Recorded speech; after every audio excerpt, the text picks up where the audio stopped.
Welcome into TV24 Primetime Sports. I'm Gerhard Mathangana here at JSU's Pete Matthews Coliseum for the Northeast Regional Basketball Tournament. The first day of action featured Class 7A and 1A semifinals. Let's start with the boys. Second-ranked Hoover, led by a familiar guy, former JSU star and Sacs head coach Charles Burkett. Burkett and his bunch got off to a great start against number 3 Sparkman Ahmad Ellington with the steal, and Sean Sheffield finishes with the deuce on the other end. Hoover jumped out to a 22-9 lead in the first quarter and never looked back. DJ Fairley buries the jumper here. Ellington led all scorers with 23. CJ Melton added 22, including this three-pointer. Bucks led it wire to wire and go on to win 69-54. For the last past so many games, we haven't been getting off to a good start. So once again, we remind him of that. And Amon came out on fire. He set the table and was downhill from there. Man, I love to be back home. Hey, this old stomping ground, so love the facility. I think they did an excellent job with the remodeling. So, man, I think this is definitely a high school friendly environment. So the Hoover Bucks are into the Class 7A regional final. They will face Huntsville, who knocked off Thompson 57-47. That final set for Wednesday at 10:45 a.m.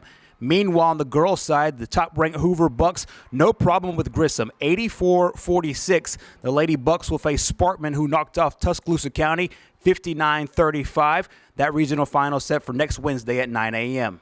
Next up, the Class 1A girls semifinal, Spring Garden taking on R.A. Hubbard. It is a rematch of the state championship game 2 seasons ago when R.A. Hubbard broke the Lady Panthers' heart. But the Panthers got off to a good start today, led by Macy Reedy. She dropped 3 big three-pointers in the first half. That's the first one. Then Peyton McGinnis finds Reedy in the corner. She knocks down a second. She led the way with 9 points in the first half, but R.A. Hubbard would come back.